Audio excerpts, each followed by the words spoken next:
Movie की शुरुआत होती है ईयर 2007 में इराक से, जब इराक के प्रेसिडेंट बुश अमेरिका और इराक के बीच चल रहे वॉर को खत्म करने की घोषणा करते हैं, जिस वजह से दोनों देश के बीच चल रही युद्ध अब खत्म हो जाती है। लेकिन उसके बावजूद भी अमेरिका अपने 2 स्नाइपर्स को इराक भेजती है, क्योंकि अमेरिकन कंपनी का इराक में पाइपलाइंस कंस्ट्रक्शन का काम चल रहा था। हालांकि वॉर खत्म हो गया था, लेकिन दुश्मन देश में अमेरिकन वर्कर सुरक्षित नहीं थे, क्योंकि कोई था जो अभी भी उन वर्कर्स को यहाँ मार रहा था। इसलिए सार्जेंट मैथ्यूज को उसके सार्जेंट आइजक के साथ यहाँ भेजा गया था। इन लोगों का काम उन्हें मारना था जो कंस्ट्रक्शन पर काम कर रहे लोगों को मार देते हैं। दोनों तेज धूप में पत्थरों के बीच छुपकर पाइपलाइन पर नजर रखे हुए थे कि कहीं यहाँ पर कोई दुश्मन तो नहीं है। दोनों छुपकर अपना काम कर रहे थे। धीरे धीरे समय बीतता है। इन दोनों को यहाँ छिपे हुए पूरे 20 घंटे से भी ज्यादा का समय हो जाता है। घंटों तक इंतजार करने के बाद मैथ्यूज का सब्र टूटने लगता है।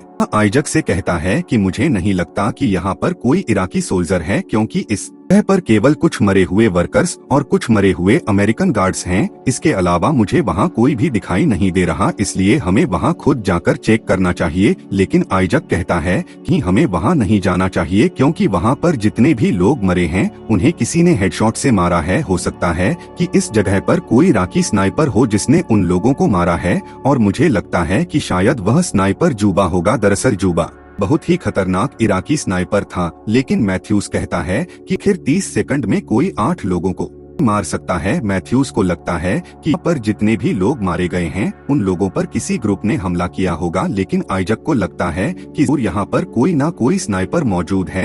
अब दोनों को यहाँ इंतजार करते हुए पूरे 24 घंटे बीत जाते हैं, और उन 24 घंटों में उन्हें यहाँ कोई भी एक्टिविटी देखने को नहीं मिली थी। मैथ्यू उसका सब्र टूट जाता है और वह खड़ा हो जाता है। मैथ्यूज आइजक से कहता है कि वहाँ पर कोई दुश्मन नहीं है, मैं खुद वहाँ चेक करने जा रहा हूँ, और अगर तुम चाहो तो तुम मुझे पीछे से देख।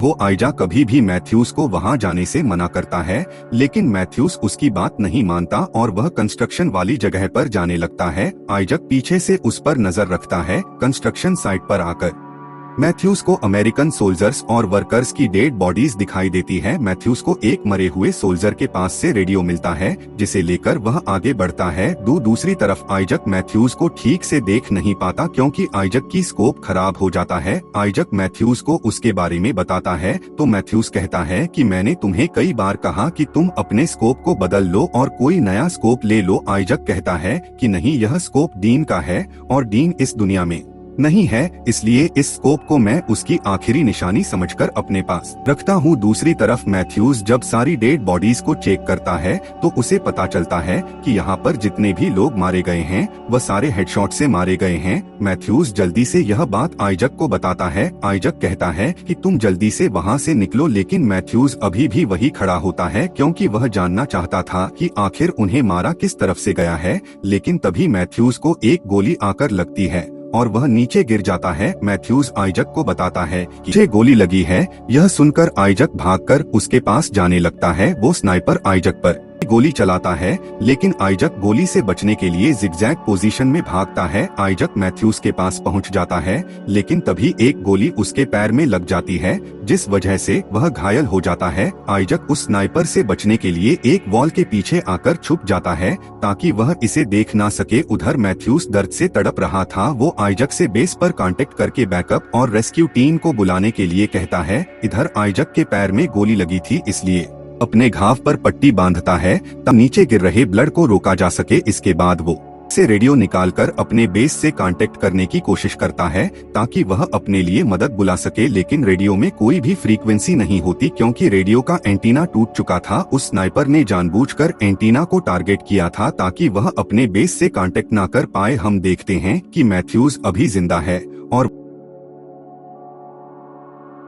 आइजक वॉल में एक होल करके अपने स्कोप को वहां लगा देता है, ताकि वह उस को देख सके। इसके बाद वह अपने पैर में लगी गोली को बाहर निकालने लगता है। ऐसे से उसे काफी तेज दर्द होता है, की वजह से आइजक यहाँ बेहोश हो जाता है। कुछ समय बाद जब उसे होश आता है तब उसे रेडियो पर कुछ हलचल सुनाई देती है। आइजक को लगता है कि बेस के लोग उससे कांटेक्ट करने की कोशिश कर रहे हैं, इसलिए यह उन्हें अपना नाम बताता है और कहता है कि हमें गोली लगी हुई है, इसलिए हमें मदद चाहिए। वो लोग उधर से कहते हैं कि हम तुम्हें देख नहीं पा रहे हैं, इसीलिए तुम हमें अब अब अपनी एग्जैक्ट लोकेशन बताओ या फिर तुम जहां हो वहां से खड़े होकर गोली चलाओ, तभी हम तुम्हारे पास आकर तुम्हें बचा लेंगे। उनकी बात सुनकर आइजक थोड़ा परेशान हो जाता है, जिस वजह से इसे उस आदमी के ऊपर शक होने लगता है। वह आदमी जो करने के लिए आइजक से कह रहा था वह सारी चीजें नियमों के खिलाफ थी। आइजक नोटिस करता है कि उस आदमी का एक्सेंट एक अमेरिकन की तरह बिल्कुल भी नहीं लग रहा है, इसलिए यह समझ जाता है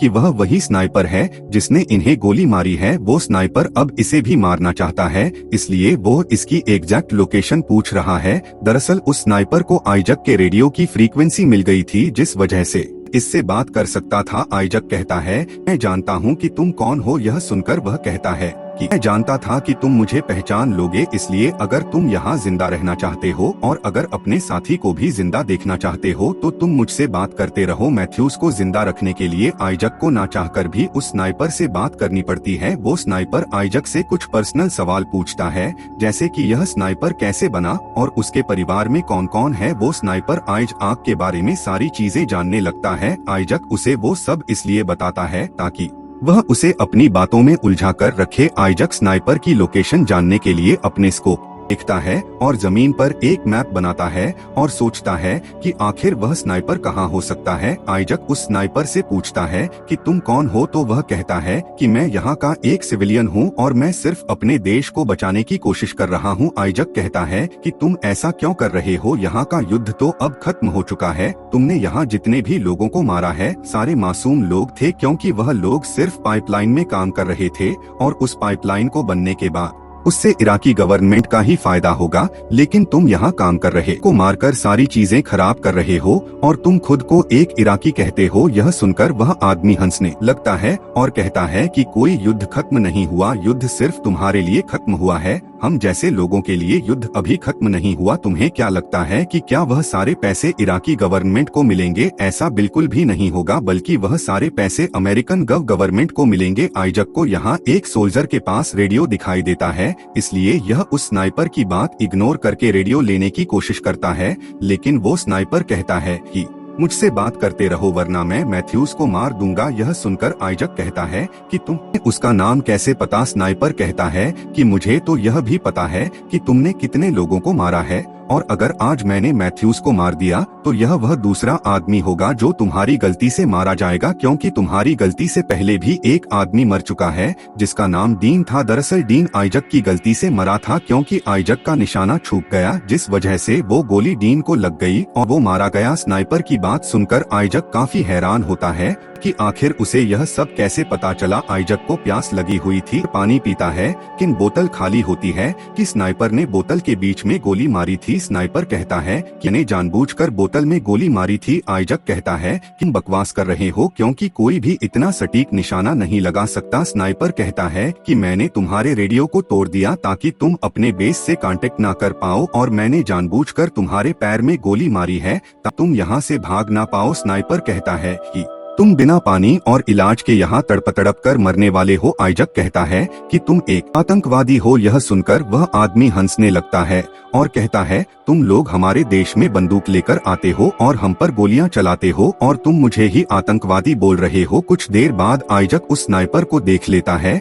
जो कि एक बड़े से कचरे के ढेर में छिपा हुआ था, लेकिन आइजक को अभी भी स्नाइपर की एग्जैक्ट लोकेशन मालूम नहीं थी। 24 घंटे लगातार उस कचरे के ढेर में छिपे रहना और उसके बाद भी एकदम परफेक्ट निशाना लगाना, यह काम केवल जुबा ही कर सकता था। आइजक कहता है कि तुम कहीं जुबा तो नहीं। कुछ समय बाद यहाँ धूल भरी हवाएं चलने लगती। आइजक उस चीज का फायदा उठाता है और जल्दी से एक मरे हुए सोल्जर के पास आता है। आइजक उसका बैग लेकर वापस से वॉल के पीछे आकर छिप जाता है। एक दिन अमेरिकन के हमले से स्कूल के सारे बच्चे मारे गए, इसलिए तब से उसने अमेरिकी सेना से बदला लेने का फैसला किया। इस जगह पर तेज हवा की वजह से काफी धूल उड़ रहे थे, जिस वजह से वह स्नाइपर आइजक को देख नहीं पाता। मौका पाकर मैथ्यूज अपनी राइफल तक पहुंच जाता है और राइफल से वह उस स्नाइपर पर फायर करता है, लेकिन राइफल रिलोड करते समय वह स्नाइपर इसे गोली मार देता है। गोली सीधा मैथ्यूज के कंधे पर लगती है। जान बचाने के लिए वह आइजक की तरफ जाने लगता है। मैथ्यूज आइजक के पास पहुंच पाता कि उससे पहले वह स्नाइपर उसके सिर पर गोली मारता है, जिस वजह से मैथ्यूज की यहाँ पर मौत हो जाती है। यह सब देखकर आइजक को काफी हर्ट होता है, क्योंकि उसका साथी उसके ही सामने मारा गया और वह कुछ भी नहीं कर पाया। स्नाइपर कहता है कि युद्ध तो पहले ही खत्म हो चुका है और तुम अब तक यहाँ इराक में क्या कर रहे हो। आइजक कहता है कि मुझे नहीं पता, मैं बस अपने घर जाना चाहता हूँ और अपनी फैमिली से मिलना चाहता हूँ। स्नाइपर कहता है कि तुम इतनी आसानी से अपने घर नहीं जा सकते, तुम्हें मुझे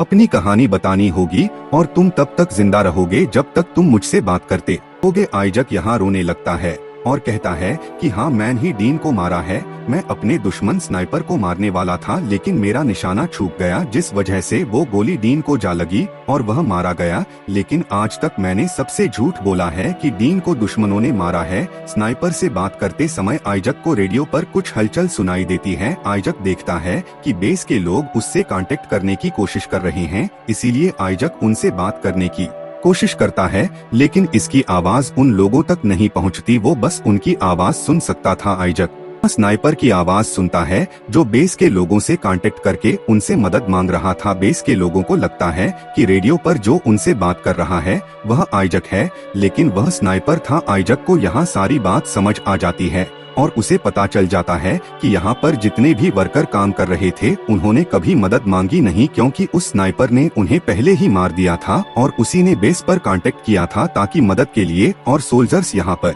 आए और वह उन्हें भी मार दे। वह स्नाइपर यहाँ जाल बिछाकर एक एक अमेरिकन सोल्जर्स को था। आइजक को एहसास होता है कि वह स्नाइपर कितना ज्यादा खतरनाक है। यहाँ बेहोश हो जाता है। कुछ समय बाद जब उसे होश आता है तब उसे यहाँ हेलीकॉप्टर की आवाज सुनाई देती है। जल्दी से मैथ्यूज की राइफल अपनी तरफ खींचता है। वह देखता है कि 2 हेलीकॉप्टर उसकी तरफ आ रहे हैं, जिन्हें उस स्नाइपर ने यहाँ बुलाया था। आइजक अपनी वॉल को गिरा देता है और उस कचरे के ढेर की तरफ निशाना लगाता है। स्नाइपर भी आइजक पर निशाना लगाए बैठा हुआ था, लेकिन धूल की वजह से उसे कुछ दिखाई नहीं देता। स्नाइपर उस पर फायर करता है, जिस वजह से आइजक उस रोशनी को देख लेता है। वो ठीक उसी जगह पर फायर करता है जहां से उसने रोशनी देखी थी। स्नाइपर अब कोई भी हरकत नहीं करता, जिसे देख आइजक को लगता है कि इसने उस स्नाइपर को मार दिया। आइजक उठकर खड़ा हो जाता है, लेकिन वह अभी भी डर रहा था, क्योंकि अगर स्नाइपर जिंदा हुआ तो वो इसे मार देगा, लेकिन इस पर कोई भी फायरिंग नहीं होती। आइजक को कंफर्म हो जाता है कि वो स्नाइपर अब मर चुका है। हेलीकॉप्टर यहाँ लैंड होती है। सोल्जर्स आइजक को हेलीकॉप्टर में ले जाने लगते हैं। आइजक बार बार उनसे कहता है कि उस कचरे के ढेर में चेक करो, लेकिन कोई भी उसकी बातों पर ध्यान नहीं देता, क्योंकि आइजक की आवाज साफ नहीं होती। वह लोग उसे लेकर यहाँ से जाने लगते हैं। जैसे ही हेलीकॉप्टर टेक ऑफ करता है, वैसे ही वह स्नाइपर इन पर गोलियां चलाने लगता है। स्नाइपर उन सभी को मार देता है, जिस वजह से उनका हेलीकॉप्टर नीचे गिरकर क्रैश हो जाता है। आइजक मैथ्यूज के साथ साथ वह सारे सोल्जर्स भी यहाँ मारे जाते हैं और उसी के साथ यह फिल्म यहीं पर खत्म हो जाती है।